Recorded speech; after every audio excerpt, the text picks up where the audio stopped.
Terry Henry, man, and it's live in effect, man. I'm so excited to be here today with y'all talking about different issues. I've gotten so many, and I mean so many people that are just coming to me just every day wanting to know about different things. So I'm gonna be touching on several issues today. One of the main issues I want to touch on though is relationships. Everybody, people they know I've been in business for years. They know I've been married for 21 years. So there's been so much stuff going on, but they want to know about relationships. So I want to talk about relationships. You gotta remember now, the name of the show is I'm gonna hurt your feelings to help your life. So it's meant to help you. It's not meant to give you any disdain in your life, but it's meant to help you. Now, you get mad, that's on you, but it's meant to help you. Married for 21 years, going on 45 years. I don't plan on going nowhere. Now, with that being said, doesn't mean I was perfect. Doesn't mean that a man gonna be perfect. Don't mean that a woman gonna be perfect. But it's how you handle the situation. It's how you endure each other. It's the faith. It's the communication. It's everything that goes into it. I've been asked by many people to touch on this, especially from church. I had about 300 people wanting me to touch on it. So I said, you know what? I want to talk on it because there's so many people, including my kids. We have this conversation all the time that are engaged. They are this, they're that. They're young. They want to get married. They want a relationship. Well, I want to start off today by saying that 3 things that I teach at the church. I teach this at Holy Ground Church, Houston International. If you are looking to have a wife, and I'm speaking to the men first. We ain't got to the women yet, but I'm going to touch on you. If you are looking to have a wife and you don't have 3 things, hang it up. Hang it up. Don't even worry about it. 3 things you need to have a wife. Listen to the troublemaker. 3 things you need to have a wife. You want a wife, you want a wife, you want a wife. Okay? 3 things you need. You need to have reliable transportation. Your own car, a good car. I'm not saying you have to have a Maserati or a Rolls Royce, but you need to have reliable transportation in your name. If you don't have reliable transportation in your name that you own, even if you're paying a note, but you own it, it's in your name, you ain't prepared for no wife. Get it out your head. I don't care. You ain't got to listen to me. I'm just a nobody that people pay $100 for 15 minutes to talk to. So apparently I done did something right because they're not paying you for it. They paying me all day long. So I'm trying to help you. So get you a reliable transportation. If you don't have reliable transportation, why do I need reliable transportation, Pastor Henry? Well, because if your wife get pregnant, since you done married her, she get pregnant and she can't work. You don't have 2-3 cars. And she need to be able to get back and forth to the doctor and get you back and forth to work and all these other good things y'all do, vacation or whatever. You need reliable transportation. You don't need something breaking down. She got to go catch the bus with a baby and all these things. If you ain't got reliable transportation, get married out your head. Second thing, if you don't have your own house, your own place, you don't have to own the house. It can be an apartment. It can be a condo. It can be whatever. If you don't have those things in your name, remember, I got a 21-year-old and 19-year-old. I talk to them just like I talk to you. You ain't prepared for no husband or no wife. You still stand with mama, grandma, auntie, whoever. You ain't even prepared to date. So I don't even know why y'all dating. You ain't even prepared to date nobody. You just playing games at this point because if somebody come along, I had my own at 17. I moved out, I had my own apartment. By the time I was 18, I was on. By the time I was 21, yes, I did wrong. Yes, I sold drugs. Yes, all these things. By the time I was 22, I was a millionaire. I could have took your girl. So I don't care how much in love you are. She don't want a bum. She don't want somebody who broke. So you need to have some reliable transportation. You need to have a house in your name, an apartment, a house, something in your name. So that way when you want to marry her, you can bring her to your place. Not you go to her place and move in, but you can bring her to your place because you're the man. A man that finds a wife finds himself a good thing. And after the marriage, the Bible said the blessings of God is bestowed upon them. The reason why you living in curses is because you're sleeping together, you're fornicating, you ain't married, you're shacking, all these other things. So the curses of God is upon your life, not the blessings of God that's supposed to be upon your life. The second thing. Third thing is you need yourself a really good job, a reliable job, good job, whatever you call it. You need yourself a good job. If you don't have a good job, you're not prepared for no wife because she may get pregnant again. I've had bunch of kids. my wife got 5 kids.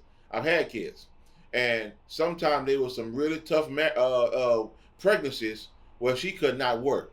And so being that she could not work, uh, you know, hey, you gonna have to get ends meet. My wife never worked anyway. Let me rephrase that. But I'm speaking about women. She may not be able to work. So with that being said, being that she can't work, you're gonna have to be the provider.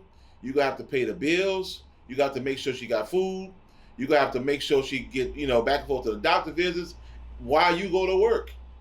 So you need a really good job. You don't need a job that's gonna fire you and get rid of you as soon as you take off too many times to get your wife to the doctor or to get your kid from school or whatever it is. So those three things, if you don't have those three things in place before, all my men, I would advise. I have a homeboy that's I'm not calling no names because these are my little brothers, but I got a homeboy that's here in Houston, Texas, on Shepherd, and I got another homeboy that's in Oklahoma that called me about these situations, and we personally talked about it, and I told them that if they don't have these things, because they asked me, man, what you think? I need to date around and figure out which one is the one. If they don't have these things, you don't need to be dating nobody. My personal opinion. You say, well, what should I do, Pastor Henry? Well, I got needs too. Well, if you want to jack off, that's you. You do whatever you want to do. Get you a big bottle of P. Diddy's special baby oil and some Vaseline, whatever you're going to use, and use some rags. That's you. But I tell you what, you should be dating no girl and wasting her time, because if the right man come along, you wasting her time, and she can miss out on her husband, her blessing, because she's fooling around with you. So that's my personal opinion on the dating scene for a man. Now, it goes deeper than that. I haven't got on the women yet. I'm going to get on you too. But as far as the men are concerned, I will say this also. Some of you men, and I hate this term. This is the young people. I don't know how long ago this term been out, but they call each other kings and queens. Okay, let me touch on that for a minute. Because to say that you're a king, if you're going to call yourself a king or allow someone to call you a king, you need to go and get you a book, go to the encyclopedia, go to the dictionary, go to Barnes Books a Million, Barnes and Noble, and get you a book on what a king is. Stop calling yourself a king because you're not worthy. Trust me, I know. Everybody, what's up, king? What's up, king? Okay, a king, first of all, is over a country, a palace, his family. You must be the top tier in your family. Let's get that to. You're not the one that's begging for rides, begging for food, begging for loans, begging for nothing. You're the one that's providing. You're the provider of the family. You're the one that people call on for the connections. Man, I need you to call your lawyer for me. I need you to help me with this. Such and such died. It don't mean you're gonna do it, but you're the one that they depend on. So, with that being said, and I know there's a bunch of people that's probably coming. So, with that being said, and I'm gonna answer some of these questions. But with that being said, you're not fit to be a king. Do you know that when you call yourself a king, for those who are out there, not only do you take care of your own immediate family, you also have to take care of your wife's family. So your wife's mom, you take care of her. Your wife's sister, you take care of them. Your wife's brothers, you take care of them. Your father-in-law, because everyone is now in your kingdom. It's your kingdom. You're the king. So everybody's in your kingdom. When I mean take care of them, I don't mean you have to just pacify them with money. But what I do mean is that you have to connect them. You are full of connections. Father-in-law is working a job, and you have a way to get him a raise or get him to the next level or promoted. So you call it a favor. Look here, check this out. My father-in-law worked there. I've done it several times. I got a homeboy in Lake Charles, Louisiana, that was a regular police officer.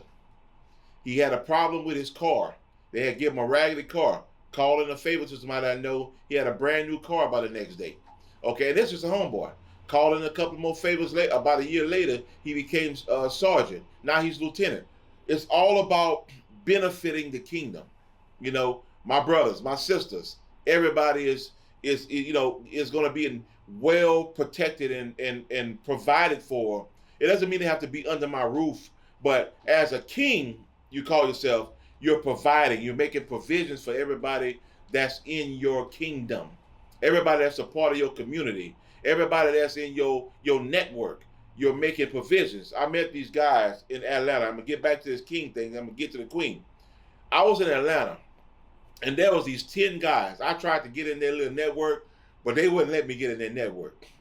They already had it. They had been good. But I tell you what, this is the most profound network of black guys I ever met. One was like a lawyer, one was a doctor, one was an engineer. They all had degrees in education. Some of them dropped out, whatever. But to make a long story short, they always get money. And they had built this network of horsemen, is what they call themselves. And they bought grocery stores and farms and all that. So if they needed food, they had their own food. They had a gas station. They needed gas, they all went to their own gas station. They needed groceries, they went to their own grocery store. So every month, they would put money in a pot together, and they would buy up stuff. So now they're like filthy rich. They're 10 black guys in Atlanta. I met them about 15 years ago. These guys are filthy rich from working together. Something that, man, it's unheard of really in the black community. We don't work together. We'll work with every other race except our own.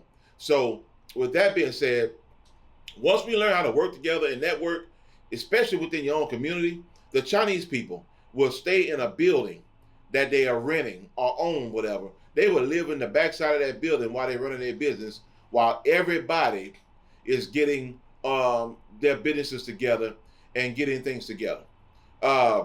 You will have the Pakistans doing the same. They will all put money in, and to grow on another business. If one person got a hotel, they'll put money in to another hotel. I mean, all of these things work together. So when you say you're a king, and I'm speaking to you young men, when you say you're a king, and let me touch on this. This is really, really touchy, because the Bible, I'm always going to hit you with the scripture. The scripture says that a man who doesn't take care of his children is worse than an infidel. A king takes care of his kids.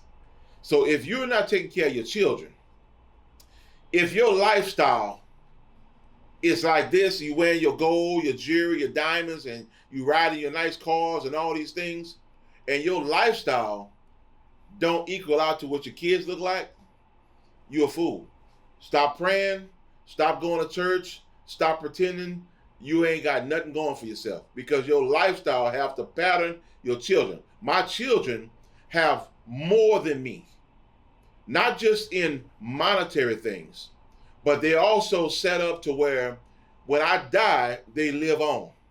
You know, for the next, right now at this point, I tell people, if I got them set up with trust funds, I got them set up with insurance bonds and all kind of things, and money, network, that if I died today, they would actually, for the next 17 and a half years, each one of them, plus my wife, would get $10,000 a piece every month for the next 17 and a half years.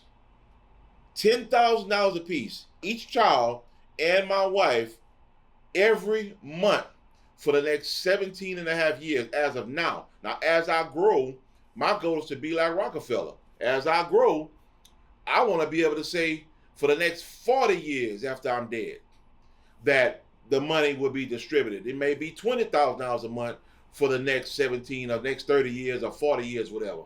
That's my goal, you know. And if somebody dies within that time, then their fund that goes to them will be divided amongst the rest of the family. That's why you need a trust fund. I've been preaching this to my people. You need a trust fund so you can organize your life. Nobody fighting over nothing. Nobody, it won't be, right now my family in Louisiana, my auntie died, my dad's sister died. And it's been 3.5, almost 4 years ago, and they're still fighting over probate because nobody can agree. Nobody want to sign. Nobody this, nobody that. It is still fighting over probate right now, where I'll probably be dead and gone before we get anything. They had $700,000 in that account. Right now they might have two. It's been 4 years. The upkeep of the land, they're paying for the grass, the taxes, the whole 9 yards. 4 years now, and they just, it's just crazy. So I will say that, we gotta be super careful at how we structure our lives. Don't structure your life with no will. They can fight a will. They can sue a will. They can contest a will. Get your life set up to where you got yourself a trust fund. And I'm gonna go on and on with this. Do I need to answer any questions? Let me answer any questions. Okay, because people is on here. Okay, the one man said, I don't know, I've been with my girlfriend for over 5 years and she is going to leave if I don't get this. Well, keep watching. We're going to teach you how to get it. We used to work together, but the government and others try to burn it down. Okay, well, just keep watching, man. We got a lot of things we're going to be going over in this podcast. That's why I got them writing down stuff. I want to be able to answer questions as I go, as I'm talking, because there's so much stuff. You're going to get it, And let me say this to the first guy. If your girlfriend leave you, she wasn't for you. Now I'm not saying she's going to still sit around and wait on you for the next 10 years. I wouldn't. I got something I want you all to do. Everybody that's on my podcast right now, it's called a Godcast. I want you to get a piece of paper. Before we go, I want you to get a piece of paper because I got so much to talk about today, but I want you to get a piece of paper out right now if you can. I'm going to give you a few minutes. I'm going to keep talking, but I want you to get a piece of paper out. Get you a piece of paper. Matter of fact, give me that tablet. I'm going to do it with you. I just want, just a blank piece of paper. This is what I want y'all to do. All y'all watching, get a piece of paper, and y'all can see this piece of paper. And right down the middle is a red line, but I'm going to just draw another line. Down the middle of this line right here is a line that divides this piece of paper. That divides the piece of paper. On one side, you put right now. On your left side, put right now. And on your right side of that piece of paper, put 5 years ago. Okay? 5 years ago. Right now, 5 years ago. In between that paper. Right now, 5 years ago. On the 5 years ago, I want you to write down what you was doing, how much was in your bank account, what kind of car you was driving, what kind of girlfriend you had, where did you live, how were you living, what kind of job you had. I want you to write down all of the benefits from 5 years ago. Then I want you to take this other piece aside and write down now. If your life have decreased in the last 5 years, science and statistics says every 5 years your life should increase by 50%. Science and statistics. If your life have decreased in the last 5 years, there's a 50% chance that you're going to decrease even more in the next 5 years. That's 10 years of your life that then went downhill. So you don't have time to play. You don't have time to think about how I'm going to make it. 50 Cent told you, get rich or die trying. You don't have time. I'm not trying to rush you and say you got to get it, but what I am saying is that there's no more time left. Some of you all have missed your opportunity. I'm one of them. Yes, I'm blessed. Yes, I made a bunch of money, all that. I'm living. I am fine. But I will say this. I had many opportunities in my life that I missed. One, case in point, I'm going to share this with you. One opportunity I missed was Bluebell ice cream. Years ago, they had a big breakout with Bluebell ice cream where it was some type of mad cow disease for the milk or something, and it went all the way down to like 19 cents a share. I wanted to invest. I didn't know how, but I was telling everybody, man, I want to invest. I want to invest like $5,000 at the time. This was years ago. I just didn't do it. I was so busy. I just didn't do it. Let me tell you something. I missed it. A year later, Bluebell ice cream jumped back up, and the shares were like $200 some. I could have invested $5,000 and been worth about $20 million. Same thing. 15 years ago, 18 years ago, my boy Michael Donato used to work for me for 4 years. And he's a tech. He was my tech guy, did all my computers and everything. And he was telling me, man, invest in Bitcoin. Money ain't going to be around for long. Invest in Bitcoin. I didn't know nothing about the crypto market at the time. And I still don't really fool with crypto now. So if somebody's contacting you on my behalf, they're lying to you, trying to scam you. But at the time, I didn't know much about it, so I was just I just passed it up. Bitcoin was $25 a share when I looked at it. $25 a share. Bitcoin today is $110,000. I was gonna put $2,000 in it at the time, but I said, nah, I don't believe that. $2,000, I'd probably be worth $100 million right now. So, yes, I missed opportunities. God just found fit because I'm a hustler to continue to let me make money and do good. But I missed opportunities, big time, big time. I missed opportunities in my lifetime also. So, you know, it is what it is. So I will say this: talking about talking about doing things and relationships. We talking about kings. We're gonna go back to the queens and talking about the queens. Okay, so when you're dealing with the queens, okay, make sure your wife, first of all, have the ability. And hold on, man, can we touch base on any more questions? Are everything all right with it? Okay, let me see. I prepare myself for okay. How do I prepare myself for a divine partner? That's what I'm talking about. A lot of prayer and fasting. The Bible says some things come only by way of prayer and fasting. If you're gonna have a divine partner, then you need to be praying with her. Some of you don't. Some of you all don't pray with your women. That came from that one there. That answer came from that one there. That one there. Okay. Anybody else said anything there? Okay.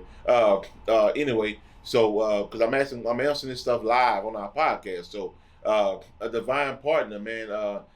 She need to be praying with you. She need to be fasting with you. You're gonna know if she's right or not, because as you begin to pray with her and you begin to show her, the God in you, if she got any demons in her, it's gonna rise up. Trust me, your partner. It can be him.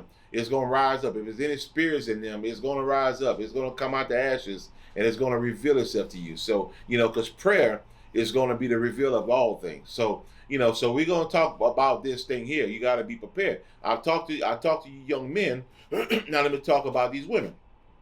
Half of you women, I'm on social media. I'm all on social media. So I see what's going on. Now, when I say not all, but most, all I see is this new generation. I tell my wife all the time, I say, man, I thank God I'm older, because if I had to pick a wife in this generation, I would be single. I'd be like Paul. I'd just make myself a eunuch. I wouldn't want no woman, because, man, they can't cook. They can't cook. They don't know how to tend to children. They're disobedient. So they can't cook. They're disobedient. They don't know how to tend to children. They don't let their man work. I got so many guys I deal with that they can't even go to work without getting 1,000 phone calls while they're at work. The woman wondering where why she wondering where you at and got to stay on the phone with you so much? The reason why she wondering where you at, because stay on the phone with you, because she probably cheating on you. She probably cheating on you. That's why she's staying on the phone with you and staying around you and staying in your good grace, because she's probably cheating on you. I hate to say it like that, but it's nowhere in the world. Man, I've been gone since I don't know how long this morning, working and doing things. I told my wife I'm gonna be doing a podcast and what I'm doing, and my phone haven't ring since. When a man goes to work, there's no reason for us to be on the phone. What you doing? Where you going? How's your day going? Man, look, we done discussed all that already. Let that man go to work, man. There's some jobs, I hope you women know, and I'm speaking to the women, that he won't be able to have a phone. If he works at the plants, I got friends that work in the plants, they got lockers you got to put your phone in. So you may not talk to him for 8 hours or 10 hours throughout that day. Because sometimes even on the lunchtime, you got to drive all the way back to the front to get on that phone. So if somebody dies, he going to hear about it when he get off of work. So or you have to call a job in as an emergency. And you call in that job too many times and it ain't no emergency, he going to lose his job. So you need to prepare yourself, women.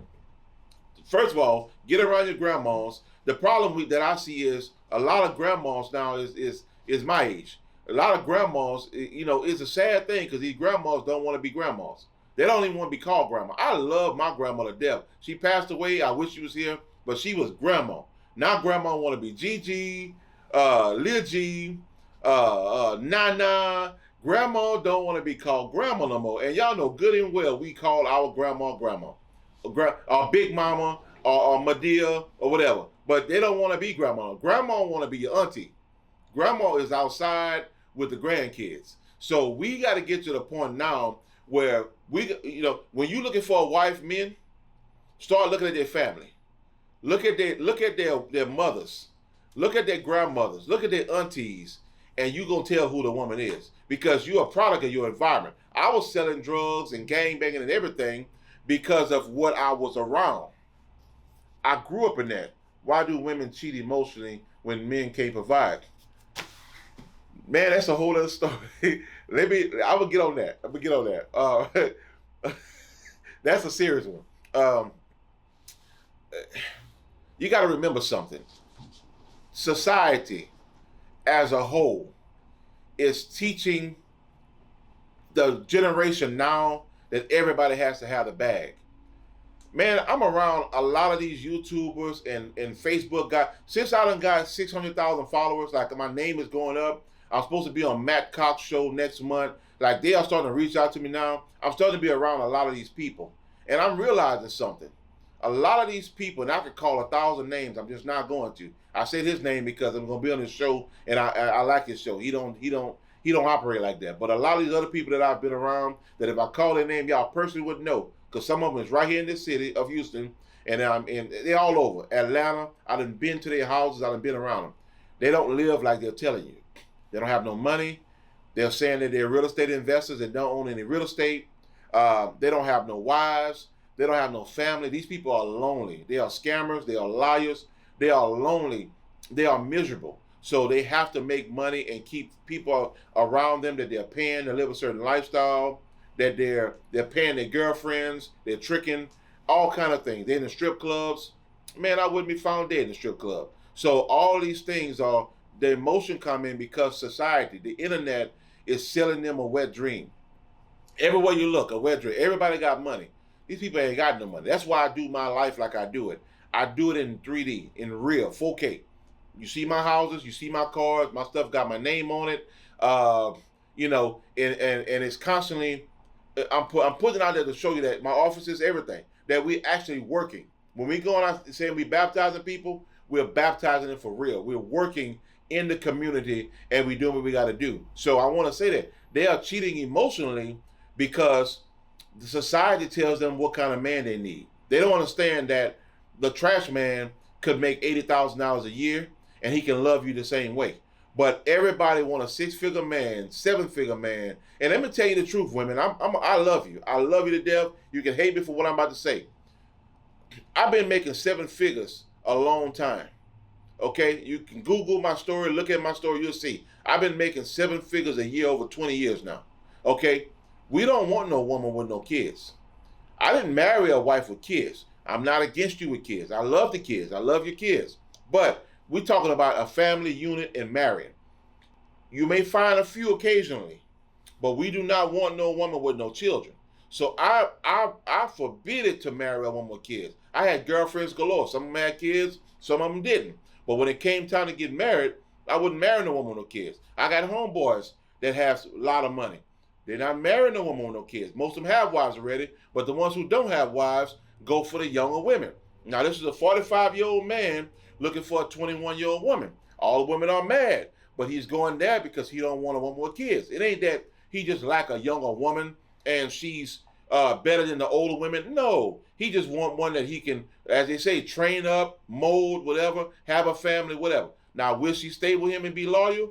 Maybe not, because she's young. Maybe not, but I'm just saying the reason why they're doing that, because they want to start from scratch, try to mold them, try to make them to what they want them to be, and on top of that, have a family with them to where they don't have to worry about no baby daddy or no excess family or whatever. The younger they are, because I was 26 and my wife was 19 when we got married. So the younger they are, the more easy it is for you to be able to, if you're a man, let me rephrase it, if you're a man, for you to be able to control the situation.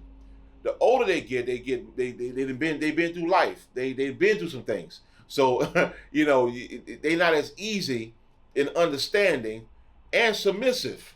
Younger women are very submissive. You can say what you want to say. Oh, they ratchet, this and that. No, when a real man get in their life, they are very submissive.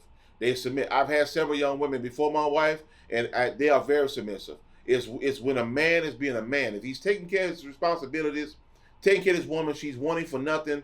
This woman is very submissive. Now, do you say emotionally cheap? Well, you got to remember, you're struggling, right? You ain't got no money. And on top of that, you're struggling. And every time she goes to work or go somewhere, you got this guy that do have some money or do got something going on. He, he's telling, oh, baby, you smell good. Man, you cute. Man, if I had you, you wouldn't be working here. You wouldn't be doing this. I know because I used to do it. So I'm telling you from a pastor standpoint. I was in the streets. So man, she'd be like, well, it's kind of tough. And then you got to have a woman that keep her mouth closed. Some of these women are always talking. They gossiping. They doing the same thing their mamas do. Their grandmothers do. They are gossiping women. The Bible speaks about that in the book of Proverbs. They are gossiping women. So they're always talking about what's going on. Man, I'm just sick and tired. I'm tired of being broke. I'm tired. Okay, and the man ain't stupid. He know you got a whole boyfriend. What you mean you tired of being broke? Well, you know what? If you was with me, you wouldn't be broke. Look, let me show you this money. Let me show you this knot. You know what I'm saying? And he'll pull out a knot. And I'm not doing this to show you, but then he'll put, she's 21, 22 years old, and he gonna pull out a knot. You know what I'm saying? And her boyfriend is working a 14, 15 hour hour job. He ain't got no knot. Now, on top of the fact that I got a knot, I got a Rolls Royce outside. You probably lost her. So emotionally, you got to get somebody that understands and love you for you, not love what you can do for them, not love your money. I love this. God gave me this morning, matter of fact, and it says that learn Colossians, learn to work with excellence. Learn to work with people that love you and not love your sin. I say this loud and clear. My mom, and I love my mom. She's gone. She's passed away 3 years ago. But my mom, I was selling a lot of drugs, and every day I was coming bringing her money, $300-400 a day. I was making $3,000-4,000 a day, but I'm giving my mama money. She living a certain lifestyle. And even though she didn't like me selling drugs, she never told me to stop. Now, people will fall in love with your sin. They love you, but they love your sin more because your sin is benefiting them. So there's people that are sinning. They got strip clubs, they are dancers, they are prostitutes, whatever it is, but they're bringing in so much money until, even though the people don't like your lifestyle that supposedly love you, they won't want you to stop because it's benefiting them. There's pastors the same way in these false churches. Because these homosexuals is in there, and these homosexuals is in church and all kind of things, or the deaconess or whatever, or whoever it is in there with their second husband, second wives, they won't say anything about that because this person puts $10,000 of money in church. I want you to stop putting that money in church. So, on top of that, they'll find people that ain't even worthy to be anything in church, but they'll make them a parishioner. They'll give them a title. They'll give them something because they want them to stay giving that money into the church. Same thing in your family, church, family, friends, same thing. They will keep you around long enough so you can continue feeding them. You don't love me, because if you really love me, the Bible says what Jesus told Peter, to feed my sheep. If you really love me, you'll tell me to stop. Every time you see me, you'll say you shouldn't be selling drugs. Every time you see me, you shouldn't be prostituting. Every time you see me, you shouldn't be drinking. You shouldn't be smoking. You shouldn't be this. You shouldn't be that. But because what I'm doing is beneficial to your success, then you allow me to continue doing it without telling me anything about my flaws. So people fall in love with your sin more than more than you. So, it goes hand in hand with the women. They want these men, like old guy said, they emotionally attached. I'm glad. My wife, man, I've been on social media. My wife ain't on no social media. She don't have a Facebook. She don't have an Instagram. She don't have a TikTok. She don't have nothing. So when I do put her on camera with me, she hates it. She do not want to be in front of camera. So that's why it look like she's sad, because she don't want to be on camera. She don't want to be on nothing. Find you a woman like that if you can. Find you a woman who don't want to be on no camera, who don't want to be in no men's faces, because I guarantee you, my grandma had a saying. She said that if you look hard enough, you'll find it. You start looking at that woman's social media, It's gonna be some man's page that she's liking. Every time you look up, she done hit like button, like button, like. She's emotionally attached to that man because you not that man. She knows she can't have him. Just like when we used to watch porno movies. We know we probably would never meet them females, but we was beating our meat over them, and we swear up and down that was ours. So the same way them women, they may not never meet them men, they may be in another state, but they're liking their post. He got his shirt off, like. He running across the beach, like. He in a Rolls Royce, like. That woman is a hoe. Call her what you want. You love her to death. She's the church mother. She's the church granddaughter. She's a church hoe is what she is. Because she is liking everything except you. She don't even share your stuff. When stuff comes, she don't even share your stuff. You want to open a business, she don't even entertain it really. She, oh, well, baby, I got your back. How many times have you shared my posts? How many times have you just encouraged? Let me tell you something, man. I'm taking you on a roller coaster because I'm telling you today, you're going to be fixed. Man, look, years ago, in the beginning of my marriage, I was y'all provider. We had a big house, cars, all that. But I was cheating, man. I had all kind of women. I was doing all the wrong things, man. But I'm going to tell you what my wife did, man. My wife not only healed me physically, because she's a holistic doctor, but she healed me mentally. A woman that's really sent by God will heal you. When I would come home mad at the hoes in the street, I'm mad at what they doing. When I would come home, my wife ain't did nothing. Food cooked, bathwater ran. She's a perfect woman. But I'm out there in the street trying to get me some, do little things, and I come home. That woman knew. That woman ain't stupid. She sleep with you every day. I'm talking to you guys. She know if you come home smelling like some different perfume on your skin or whatever it is, she ain't stupid. She may not say nothing, but she ain't stupid. Gotta remember, you think you smart, but she married you. She just as smart as you. My wife wouldn't say a word. You know what my wife would do? I would be on the couch. I'm sitting down, I'm watching TV, and I'm mad. I'm mad about what some dumb whore, and I say that like that because that's what they were. These women knew I was married, and they still would, try to mess with me. So I'm mad at what some whore is doing in the street. So I'm sitting at home. She wouldn't say nothing. She'll come behind my back, and while I'm sitting there, she'll just put her hands on my shoulder and just begin to pray. God bless my husband, God. I don't know what's going on in the streets. I don't know what's hindering him or what's making him upset. But Lord, whatever it is, I just want you to touch him, God. Make it easy. This woman would begin to pray on me. And I couldn't get mad. I would just sit there and tears would begin to drop out my eyes. And she kept loving me. No matter what wrong I did, she loved me back to health. The love that she gave me is what loved me back to my health. Man, I feel the Holy Ghost. I don't know if y'all really understand this. It ain't the mouth, because your attitude, the Bible speaks highly about your attitude in Proverbs, and it speaks. You go down Proverbs 17 about a woman's attitude, and a woman being a certain type of woman. It's best to be in a house with a leaking rooftop or a leaking faucet than to be with a contentious woman. We know about all these things, but what I'm saying is that the right woman can love you back to health. You can have a pornography problem, and that woman can fix you.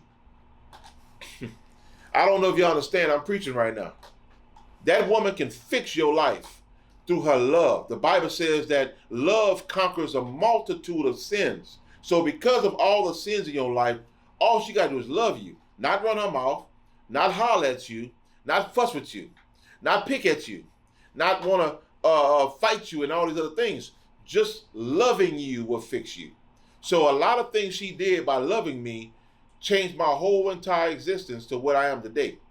I wanted to leave. I wanted to do a lot of things. And I really didn't want to leave, but I thought about it and things, I had homeboys. Now look what God is doing. God uses me to help other marriages. I had homeboys that got caught up and them and their wife separated, and now they're back together doing fine. I had a brother-in-law that was going through, him and his wife was fighting and all kind of mess, and now they back. So love, man, I can't preach it enough. And it's funny because when I was in the streets, I was more so on anger.